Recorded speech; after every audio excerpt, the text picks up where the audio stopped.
I'm trying not to show you the worst bits of my room, so we'll see how that goes. But bonjour, long time no see in this format. How exciting. This is my uni room. You haven't seen it before, you've only seen my room at home. So that's a bit wild. I've always been too scared to film at uni, but apparently not anymore. Why is my focus drifting? I am the focus, please. I understand super late, but I want to do my top however many books of 2018. I didn't read that many books last year. I think around about 30, which is fine, but, and I'm not like, oh, 30 is not enough, but I just definitely felt that I wanted to read more than I did.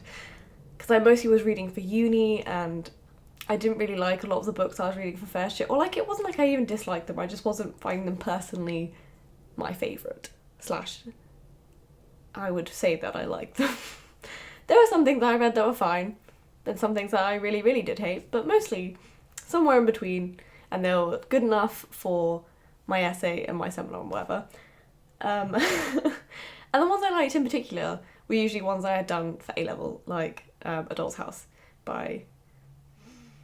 Oh my god, I can feel my English teachers being like, come on, you know what it is. What's his name? Ibsen. See, I know it. I have got one from this year's study, which is fun because it's only been one term and I have a favourite book out of it. But all the others I pretty much read in the summer. I don't think I read any of my favourites before maybe June. So it was a rough time then. Interdisciplinary workshop in German. No thank you. So much creaky. I have it on my notes because I have none of the books in person. We have 5! That rounds out really nicely. So,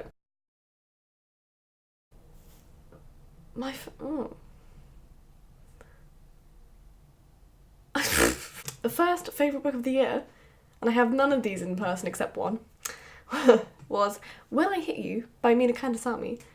And this was so good. I remember telling everyone about it. I was like, have you read this? Have you read this? Mostly because it was nominated for the Women's Prize, and so I kind of expected some people to like know about it or see it about. It wasn't just like I was like, oh my god, have you read this? But I was like, oh my god, it's in the shops, it's about, go and get it, oh my god. So the story follows this young woman who is in an abusive marriage, and you see how she ended up there, you see how she gets out, but it's written in this, oh, it's so beautiful, the writing is so wonderful. And it's all in retrospect, and while you know that she does get out, I think, from the whole way through the book, oh mate, you can still fucking see that my like wardrobe. That's not it. It's not really a wardrobe, it's a clothes hanger rail thing, but there we are. But anyway, so while the story is not really about her getting out, it's not like a thriller or anything, the point is you still have that kind of like, oh, how is she going to do it? Which I think is really good. Like, she's managed to get like a plot while also maintaining like this really interesting retrospective narrative. And there's a really interesting relationship between the abusive husband and communism. And it's so good. It's so good. And I wish I had more to say that I can remember. But it was really, really good. I think I talked about it on my channel. I'll link the video that I talk about it and it'll be more fresh. However, I do still think about it when people chat about it at uni, because I do creative writing, and so the people are kind of aware of all the literary books, as you should imagine, in my writing seminars, and I'm like, oh my god, I've read that, and I know it, and I know what they're talking about, it's so good, which is nice. That was my first favourite of the year, how exciting. Next one I think is many people's favourite book of the year, which is Eleanor Oliphant is Completely Fine by Gail Honeyman. I was on holiday, and someone lent it to me, and she finished it and she went, it's really good. She just passed it to me and she was like, read it. And I was like, alright, I will, I'm fine, okay. And it was so good. This book masters that kind of, you know when it's just like a good book? Like, it's clever, but it's also engaging and interesting and funny, but also has a really good deep meaning and it has a good plot and there are things you don't expect. And it does everything well. Everything. So it follows this woman, and the kind of the action of the book is she sees this man fall outside her work, and someone from her work helps, or someone else helps her find, helps them tend to them, and then they call the police and everything and the ambulance, and then that kind of starts a friendship, and because she doesn't really have any friends. I kind of hate describing it like that because it's so good beyond that. Like, the point is not the action. The action doesn't sound that exciting, but it's one of those books where you're inside someone's head and it's so interesting and funny, and the things that they think is so good because you're inside Eleanor's mind, and she's just funny, and half the time because she doesn't mean to be. It's really heartwarming as a book. Like, I finished it and was like, oh, it feels good. And there's only one thing that I didn't like about it, which I do talk about, I think, in the same video as I just mentioned. So I'll link that. You're welcome to look at that. But so good, and I read it so quickly, and it was just one of those things. I still think about it, and I thought it's not even just one point in the book that I think about. Just meander through the book in my mind every so often, and it's wonderful. It's so good. The next one is Circe by Madeline Miller. So a few years ago I read Song of Achilles, and it was sensational and moving and honestly wonderful. But this one was everything I deserve. Everything I deserve. So I've been a fan of like Greek myths since I was a child. I read Percy Jackson when they came out. I read all of the Percy Jackson Heroes of Olympus, like unashamedly, unabashedly. Love them. Have not kept up with all the Rick Riordan books, but I am 19 now and I don't really want to anymore, so I think that's fine. But at the time, I read them right through till I was about like 17. And it's not just a point of like, oh, you can read books at any age, blah, blah, blah, blah, blah. But it's just like, I was considering that I'd buy them. It's not just like, I was like, I'm waiting. And I was just still really engaged, like, over the course of about 10 years, I think is my point. But Circe's everything I wanted. It's insane. It's a retelling of like all the Circe myths and her appearances in other myths combined, because she doesn't really have her one myth, like the Odyssey for Odysseus, or like, you know, the Labyrinth and all those people, you know, like she just kind of crops up and people know of her. But Madeline Miller has like reconstructed her own narrative, her own one narrative, and all these like men's stories that she like cropped up in. They crop up in her story, and oh god, it's so good.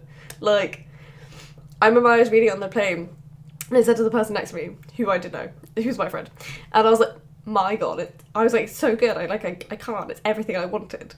It's clever and funny and interesting, and it had this delicious magic about it. And, you know, and it's just like, this is hitting all the things that I want.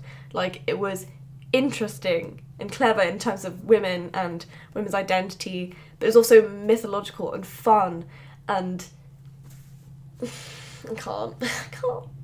And Circe is such an interesting character, and I knew as soon as I heard it was coming out, I was like, oh my god. And it came out in like April or something, and I didn't get to read it until like July, until like after what's it called? After uni. And then I took it with me when I was working, and I was going away, but I was so busy like working like 6 till like 11, it was ridiculous, and I would just still try to read like 2 pages because it was so good. But if you love all the things I've talked about, you should definitely read it. Like, I can't. Like, the Song of Achilles, beautiful, amazing, made me more interested in Achilles and Patroclus, but this is what I've been waiting for years. And if you do enjoy it and you want to kind of hear about it a bit more, you should listen to Jean's podcast. She does a classics podcast, and she talks to Madeline Miller, and it's so interesting, and I love the podcast, and you should definitely just go and listen to it and read the book and do all the relevant things. So good. The next one was a bit unexpected for me. Like, I had this book for a while. I bought it because Jen Campbell talks about it a lot, and she really, really loved it, and I kind of bought it on a whim. Oh my god, I bought it because in Waterstones it was like an untouched hardback, like beautiful, no rips, no tears, anything, and it was £3. So I was like, I'm gonna have to buy it because Jen Campbell been raving about it, and you can't pass up that kind of deal. So I got it, and then it sat on my shelf for maybe 6 months, a year, or something like that, and then I took it on holiday with me. It was insane. I just couldn't stop reading it. It was so delicious to be in, because it's a story of this woman in like 17 something, and her parents want her to get married, but she's really not interested. But you know what she is interested in? Weird, macabre stuff. And she's a really, really odd character. Because it doesn't follow... It is a romance, you could say. But it's not anything like a romance. Like, genre. So, the main character, I think her name is Anne. I can't remember. I think it's Anne Jacob, yeah. And she is bizarre. And she's interested in this butcher's boy. But it's kind of because she's excited by the intrigue of a butcher as a person, and like that job and the profession. And like, but in a weird way. And so she starts this relationship with this boy, and she just really gets into a weird macabre thing, and you're so inside her head, and she has such a focused view of what she wants and what she's interested in, and you just can't help but want to follow and see where she goes. And it's wonderful. And I was eating it up like it was something that I just had to read it. I just had to. And it was wonderful. And I'd recommend it endlessly. Especially if you want something that's historical fiction, that's not too heavy, not too romance, not too tropey. Like, read it. So good. So good. The last one is a uni book. How exciting. And I do actually have this one in person. Da-da-da-da-da-da! The Moonstone by Wilkie Collins. These are all the tabby things I took out of like a textbook before I sent it back to the library. These are all my notes for an essay. I'm gonna take these off. Hang on, I'll put them elsewhere. Because I was like, oh, it feels like a waste and the planet's dying. So I'll reuse them at some point. Which is maybe steps too far, but I'm okay with it. Da-da-da. I'll leave all these ones in. But there, you can see it's lovely cover. I got this for second hand for like £2. I read this for my Empire and Crime Fiction module, and I wrote an essay on it and everything, and I love it. I didn't expect to, and I really discovered a love for like 19th century fiction, and it's so good. So I'm gonna tell you why. The story is about the Moonstone. What a surprise. That's the title of the book. And the point... Okay, so about 50 years before the book starts, there's a sacking in Seringapatam. Patam? I'm not sure how to say it because I barely ever said it out loud. I've only read it, just encountered that now. But in India. And a general, the uncle of the main woman in this, steals a diamond.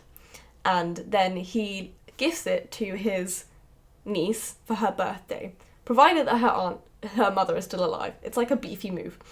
And when this moonstone is gifted, it has a curse. And but then, oh my god, could it get any more scary? The night that she first receives it, because it has to be like dispensed from the bank or whatever, it goes missing. And they're very certain that it's not anyone else outside the house who took it. So she has like 2 quarters there, she has her family, she has the servants. But who took it? Who? But what I love about this book is because it's for my crime fiction module, and I didn't realise when I picked that module that it was crime fiction. I feel like they reworded the title, or it was reworded on the thing that I applied with it for, or I'm stupid and just couldn't read. Because I thought it was Empire, Crime and Nation fiction. So I thought the Empire and Nation aspects were a lot more obvious, and it's not like it's not in this text, because the first term texts are quite like that, obviously. And then we're doing like detective novels like Agatha Christie now, so they're a bit more crime fiction. And this is crime fiction, but it's... I think, because I realise I'm not really a big fan of like Agatha Christie. Soz Pablo, my seminar tutor. I'm not the biggest fan. But the thing is about this, is the crime is so invested in each of the characters' lives. Like, whereas unlike Marple or Poirot, their kind of function in the narrative is only to observe and be a bit on the outside. Whereas the detective roles are taken on by that's more like English lit stuff, but it's more that I care about this crime and I want to know what happened. And I used it for my essay, and I just love it. I love thinking about it, and it gives me that good feeling I get. I still do get about Rebecca by Daphne du Maurier, but it's like a new one, and really like Wilkie Collins. I also read The Woman in White and that was really good. But this one's my favourite. And I've just ordered another one. I've ordered The Dead Secret and I really, really want to read it because I think Wilkie Collins is such a good 19th century writer. I did read a bit of Dickens for this module. I read Bleak House. But I found his work to be quite long and I felt like it could have been edited better. And I don't know, I think Wilkie Collins, in my opinion, so far, I have only read one Dickens, is better.